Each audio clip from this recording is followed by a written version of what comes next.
আর যেই জাহান্নাম আল্লাহ বানাইছেন ওই গুনাহগারেরা জাহান্নামের ছবিটা দেখায়া দেয়।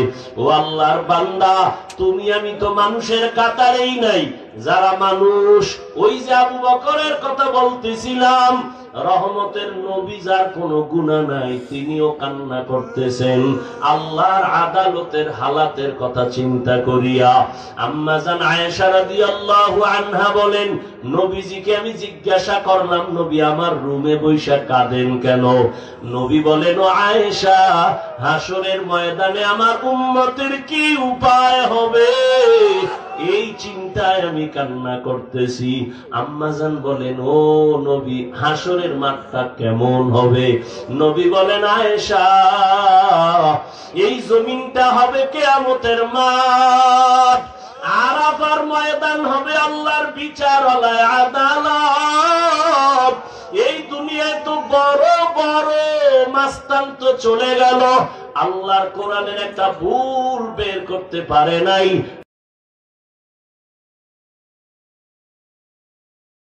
বুঝাবার জন্য বলি, অহংকারী করি না রে বাবা।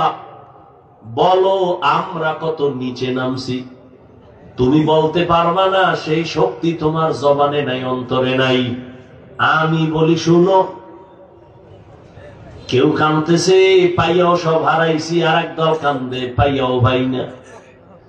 চেয়ারম্যানের চেয়ারের মেয়াদ শেষ, আর যারা নবীর আদর্শ নিয়ে আসিলাম, আগে যেমন আছি এখনো আছি, সামনে এমনই থাকবে, কোনো চিন্তাই নেই। চেয়ারম্যানের চেয়ারের মেয়াদ শেষ, আর নবীর আদর্শওয়ালা টুপিওয়ালা ওলামায়ে কেরামের কোনো মেয়াদি নাই, শেষ হবে আবার কি?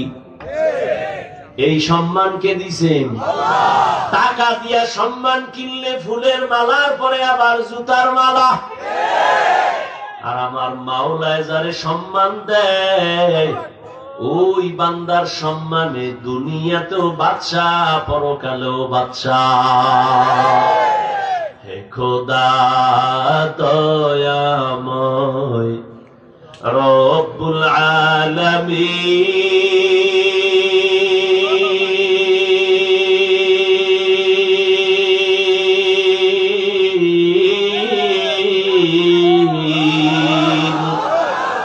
জীবনে মরণে ভয় কি হবে সেই দিন, হে খোদা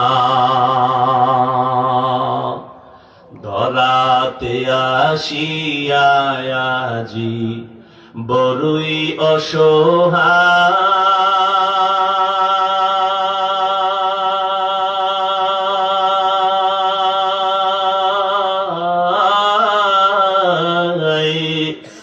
ইহকালের মায়া জালে অন্ধ যে সবাই।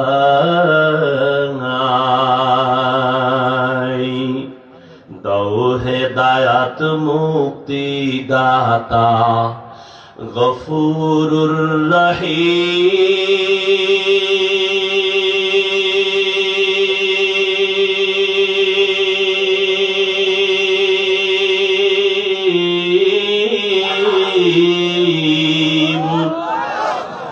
জীবনে মরণে ভয় কি হবে সেই দিন, হে খোদা, হে খোদা দয়াময় রব্বুল আলামিন,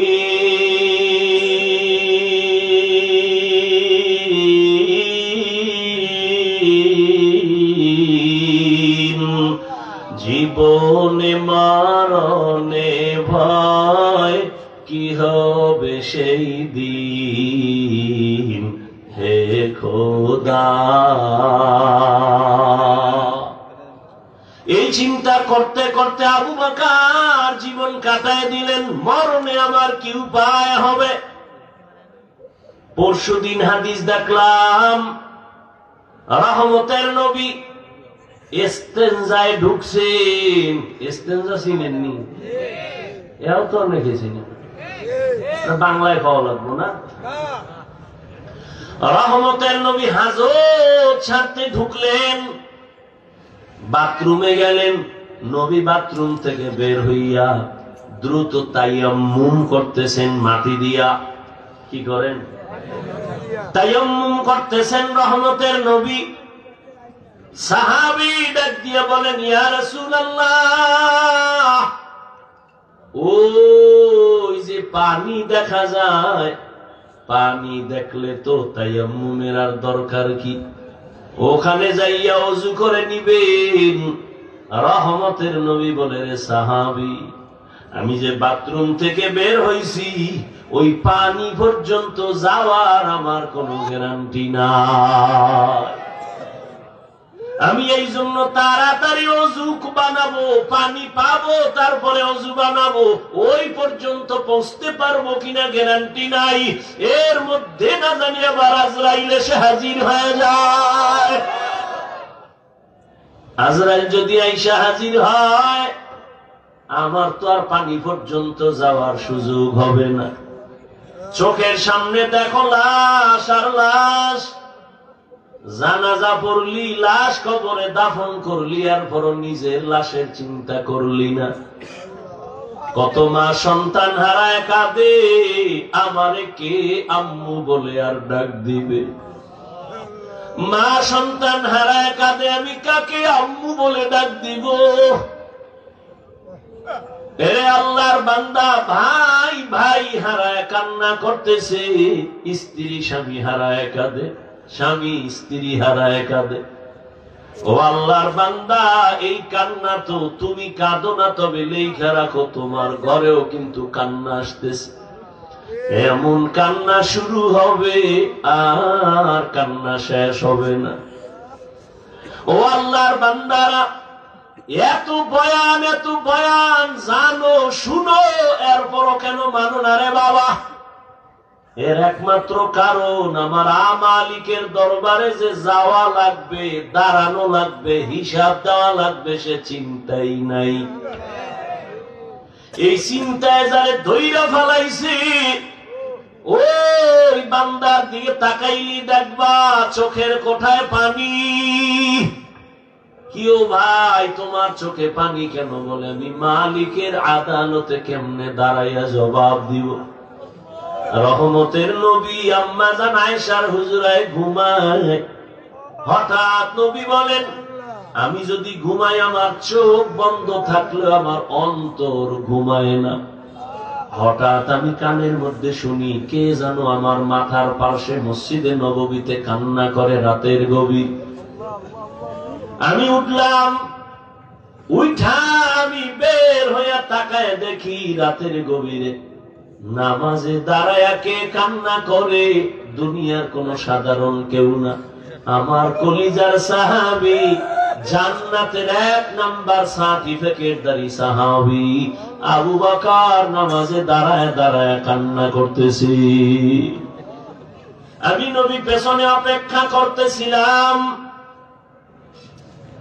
নামাজে জিজ্ঞাসা করলাম, ও আবু বকর, আপনি নামাজে দাঁড়ায় কান্না করেন কেন? আবু বকর বলেন, ইয়া রাসূলুল্লাহ, আমি আল্লাহর আদালতে কেমনে দাঁড়াবো সেই ভয়।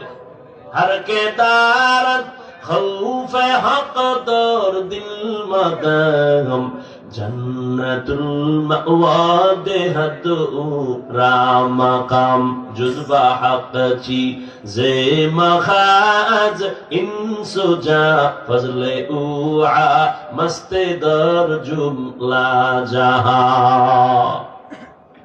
এই আল্লাহর ভয়, আল্লাহর আদালতে দাঁড়ায় হিসাব দেওয়ার ভয়টা অন্তরে ঢুকানোর জন্য লাগবে একজন আল্লাহওয়ালার নেক নজর। এজন্য আল্লাহ বলেন, ইয়া আইয়ুহাল্লাযীনা আমানুত্তাকুল্লাহা হাক্কা তুকাতি, ও মুমিনেরা আল্লাহকে ভয় করো হক আদায় করে। ওয়ালা তামুতুন্না ইল্লা ওয়া আনতুম মুসলিমুন। মুসলমান না হইয়া মরিও না, সাবধান। নবী বলেন, আলা কুল্লুকুম রাইন ওয়া কুল্লুকুম মাসউলুন আন রাইয়াতিহি, এই উঠে খা, মোনাজাত দিয়ে দিব। মাওলায় যদি বাড়ি না নেয় কেমনে আগে বাড়ি যাবা? মাওলায় না নিলে পারবা? একজনের 1.5 ঘন্টা আগে উঠে গেছে, তাড়াতাড়ি বাড়ি যাইব, আর একজনে মোনাজাত দিয়া কান্নাকাটি কইরে এরপরে রওনা হইছে বাড়ি যাব। ওই ঘটনা আছে না, সুলতান মাহমুদ গজনবীর ঘটনা, আয়াজের ঘটনা, এক ধনী বড় টাকাওয়ালা আর মালিক আর গোলামের ঘটনা। মালিক আর গোলাম বাড়ি যায়, হঠাৎ মালিকের কয়, গোলাম স্যার একটু দাঁড়ান, আমার একটু জরুরত আছে। দাঁড়াই নাম, ঢুইকে গেছে মসজিদে, মসজিদে গিয়া সেজদায় যাইয়া কান্দে। মালিক অপেক্ষা করে আয় না কেন? নাইমা গিয়া দেখে গোলাম সেজদায় পড়ে কাঁদে, ও মালিক তোমার দরবারে হাজির, তুমি কবুল করো। দীর্ঘ টাইম অপেক্ষা কইরা গোলাম যখন বের হইতেছে, মালিক কয় এত দেরি কেন করলা? কয় যেই মালিক তোমারে মসজিদে ঢুকায় না, ওই মালিক আমারে যেন কেমন বের হইতে দেয় না। মাছ পানি ছাড়া ভাল লাগে না, মাছ পানি পাইলে মনে করে আমার জীবন। আরে আমার মাওলা পাকের যারা আশিক, আল্লাহর মোহাব্বতের যারা গোলাম, ওরা দুনিয়ার রং তামাশায় পইরে গেলে ভাল লাগে না। কখন জিকিরের ময়দানে ঢুকবে, কখন একটু আলেমের কাছে যাবে, কখন একটু কোরআনের তেলাওয়াতের আওয়াজ অন্তরে নিবে, কখন একটু যায় নামাজে দাঁড়াবে, কখন আমার মাওলাকে একটু মায়া কইরা ডাকবে, ও আল্লাহ।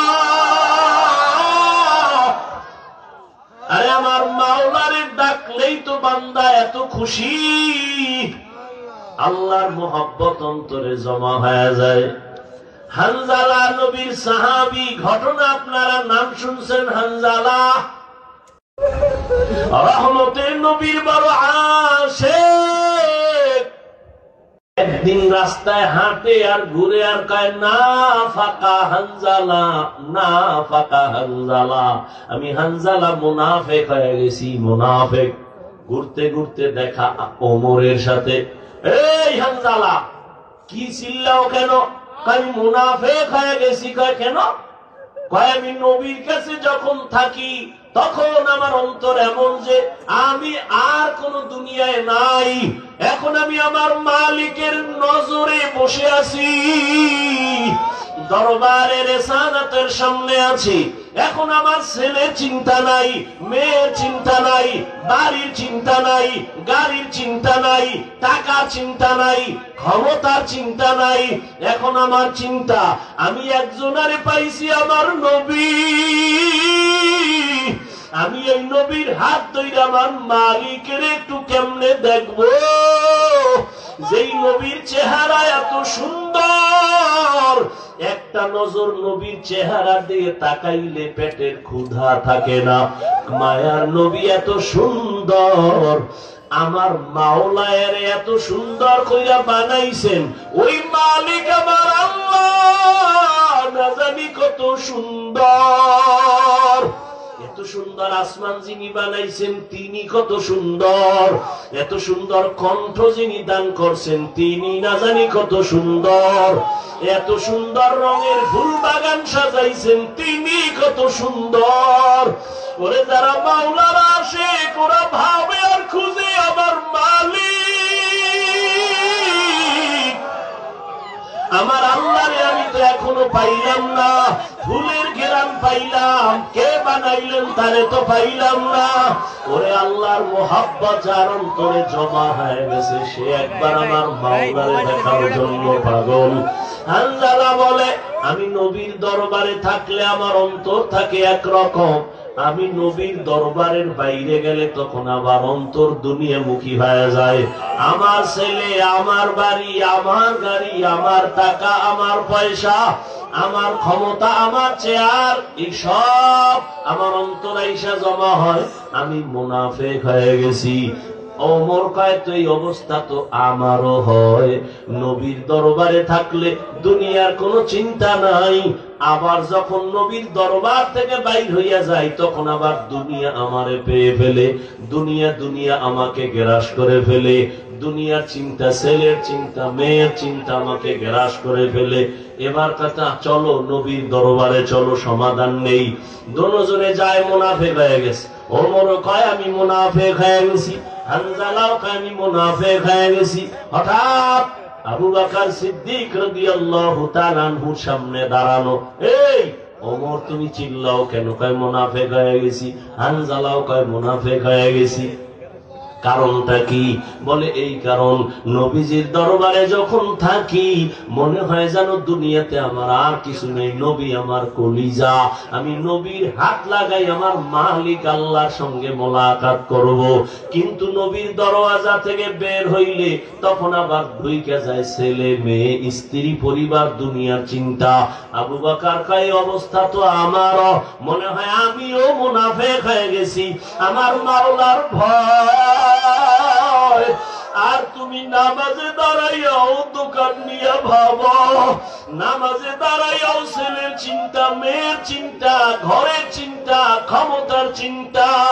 ওরে আবু বকর, নবীর দরবার থেকে বের হইলে দুনিয়া, নবীর দরবারে থাকলে দুনিয়ার চিন্তা নাই, এরপর ভয় কান্নার আওয়াজ।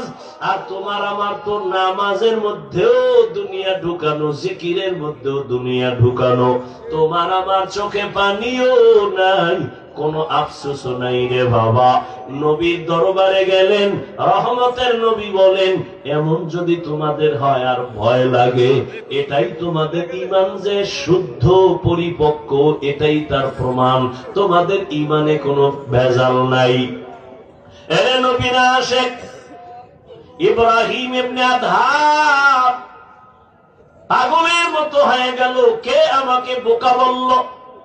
ঠিকই তো, আমার অর্ডারে বলখের মানুষগুলো দাঁড়ায় আর বসে, কিন্তু আমি তো একবারও চিন্তা করলাম না এই যে সূর্যটা উঠছে পূর্ব দিগন্তে, এই সূর্য তো আমার অর্ডারে উঠেও না, আমার অর্ডারে ডুবেও না। রাতের বেলা আকাশে চাঁদের আলো, আমার অর্ডারে চাঁদ উঠেও না, ডুবেও না। তাহলে এর পেছনে তো একজন মালিক আছে, নাই? ওই মালিকের তালাশ করছনি? এরে আল্লাহর বান্দা, তোমারে কেউ হাদিয়া পাঠাইছে, কে পাঠাইছে তার পরিচয় নাও, মোলাকাতের জন্য পাগল, দেখা করলে মনে হয় আরো হাদিয়া দিবে। যেই মাওলায় তোমারে আমারে মানুষ বানাইছেন, কুকুর বানান নাই, শুকর বানান নাই, আবার আখিরি নবীর উম্মত বানাইছেন, এত সুন্দর জীবন আমাকে দান করছেন। আমার মতোই তো কত মানুষ, ওই যাও ডিআইটি মসজিদের বারান্দায় যাও, বাইতুল মুকাররমে জুমার দিন গিয়া দেখো পাও নাই, ভিক্ষা করে, দুইটা চোখের পাওয়ার নাই, বলে আমি অন্ধ, আমারে কিছু ভিক্ষা দাও। আমার মাওলায় যদি তোরে অন্ধ বানাইতেন রে যুবক, বল সারা রাত মোবাইলে নাচ গান কেমনে দেখতি? আমার মাওলায় যদি অন্ধ বানাইতেন, কে তোরে চক্ষু দান করত? আমার মাওলায় যদি তোরে বধির বানাইতেন, কে তোরে আর সুস্থ করত? কত মানুষ সুস্থ ছিল, হঠাৎ কইরা জ্বর আসছে, বিছানায় পড়ে একটা সাইট নষ্ট হয়ে গেছে, বিছানার থেকে এখন আর উঠতে পারে না, কণ্ঠ শেষ, জীবনটাই অর্ধেক হয়ে গেছে। এখন ছেলেও ভালো জানে না, মেয়েও ভালো জানে না। ও আমার ফতুল্লাহ এলাকার মুসলমান বাবারা, ও বৃদ্ধ বাবাজি, ও যুবক, একটু চিন্তা করো বাবা, আমরা নবীর আদর্শ মানতে গিয়া কই আমগো তো না খাইয়া কেউ মরি নাই, সম্মান কমে নাই। আমি তোমাকে বলি না আমগো মতো হুজুর হয়ে যাও, একবারও বলি না রে বাবা। বরং তুমি স্কুলে পড়ো আলহামদুলিল্লাহ, কলেজে পড়ো, চাকরি করো, ব্যবসা করো আলহামদুলিল্লাহ, তবে ওখানে থাইকেই তুমি আমার মালিকের সাথে একটা লাইন লাগাও, ওখানে থাইকা নামাজের সেজদা দাও। চাকরি করিয়াও কি তোমার মতো নামাজি নাই? ব্যবসা করে নামাজ ছাড়ে না, এরকম জেনারেল লাইনের মানুষ কি নাই?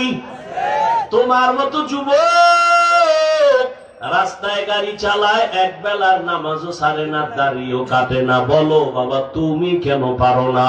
তোমার মতো কত যুবক নদীর মধ্যে মাছ ধরে, নামাজ ছাড়ে না। বলো তুমি কেন পারো না? তোমার মতো যুবক স্কুল কলেজে পড়িয়াও নামাজ ছাড়ে না। বলো তুমি কেন পারো না? আসলে কি তোমার কপাল পুড়িয়া গেছে, নাকি কোরআন হাদিস মিথ্যা মনে করেছো? যদি বলো হ্যাঁ, তো একটা ভুল কোরআন থেকে বের করে দাও, আমিও দাড়িটা কেটে ফেলি, নামাজ বন্ধ করে দেই। যদি কোরআনে ভুল হয় সবই ভুল, আল্লাহ ভুল। আর যদি বলো না আল্লাহর কোরআন সত্য, তো আল্লাহ আছেন সত্য। গুনাহ নিয়ে কবরে গেলে আযাব হবে, তাও সত্য। নেক আমল নিয়ে যদি যাও জান্নাত পাইবা, তাও সত্য। আল্লাহর কোরআন মিথ্যা না সত্য? ওই কোরআনে জান্নাতের বয়ান আসেনি? ওই কোরআনে জাহান্নামের বয়ান আসেনি? কে জান্নাতে যাবে কে জাহান্নামে যাবে আল্লাহ তাও বলেছেন। মনটা কি শুধু বুঝাইও? হাফিজুর রহমান ভাই তো আমাদেরকে হুজুর হওয়ার জন্য তাকিদ দেয় নাই। হাফিজ ভাই তো কওমি মাদ্রাসায় যাইতে বলে নাই। হাফিজুর রহমান তো তাবলিগ না গেলে জাহান্নামে যাবা বলে নাই। কি বলছে? স্কুলে পড়লেও নামাজ ছাড়া যাবে না। স্কুলে পড়িয়াও তো আমার মতো যুবক নামাজ পড়ে, আমি কেন পারি না? আমার মতো যুবক চাকরি করে নামাজ পড়ে, আমি কেন পারি না? আমার মতো যুবক ব্যবসা করে নামাজ পড়ে, আমি কেন পারি না? আমার কপাল বুঝি খারাপ, গুনার কারণে আল্লাহ বুঝি আমার উপরে বেজার হয়ে গেল। এখনো সময় আছে, তওবার দরজায় ফিরে আসো। আল্লাহ তাআলা বারবার ডাকে, আয়, কই যাবি বান্দা আয়। যেদিকেই যাবি জাহান্নাম ছাড়া আর কিছুই নাই। আমার দরজাটা শান্তির আর রহমতের দরজা, তওবা কর, জীবনের সব গুনাহ মাফ করে দিব। 5 বেলার নামাজ পড়ো, মা বাবার দোয়া নাও, বেয়াদবি করিও না। শিক্ষকের দোয়া নাও, বেয়াদবি করিও না। ওলামায়ে কেরামের পরামর্শ নিয়ে নামাজ পড়ো, দাড়ি রাখো, মা বাবার দোয়া নিয়ে চলো। চাকরি করো, ব্যবসা করো, হালাল ভাবে চলো, হারাম খাইও না। কারো হক নষ্ট করিও না, কারো উপরে জুলুম করিও না। যদি এমত অবস্থায় তুমি নেক আমল নিয়ে কবরে যাইতে পারো, তোমার কবর হবে জান্নাতের বাগান। আল্লাহ তাআলা আরামের বিছানা দিবেন ফেরেশতার মাধ্যমে ঘুমানোর জন্য। আর যদি বান্দা গুনার মজা পাইয়া গুনাহ করতে করতে করতে করতে আজরাইলের হাতে ধরা খাইয়েই যাও, আজরাইল যদি আইসা দেখে তোর কানের ভেতরে গানের তার লাগানো, তুই বিছানায় শুয়া শুয়া গানের তার কানে লাগাইয়া গান শুনতেছ, আজরাইল যদি এর মধ্যে আল্লাহ পাঠায় দেয়, অবস্থা কেমন তোমার খারাপ হয়ে যাবে। ঈমান নাই, কালেমাও তোমার জবানে আর আসবে না। নবী বলে, একটা জ্যান্ত ছাগলের চামড়া খুললে যেমন কষ্ট পায়, একটা গুনাহগার বেনামাজির রূহটা যখন আজরাইল নেয়, সেই কষ্ট শুরু হয়ে যায়। আজরাইলকে দেখে এক হাত মাশরিকে আর এক হাত মাগরিবে, পা জমিনে মাথা আসমানে, চক্ষু দুইটা বড় বড়। এখানে দেখাই গুনাহগারের কলিজার মধ্যে কম্পন শুরু হয়ে যায়।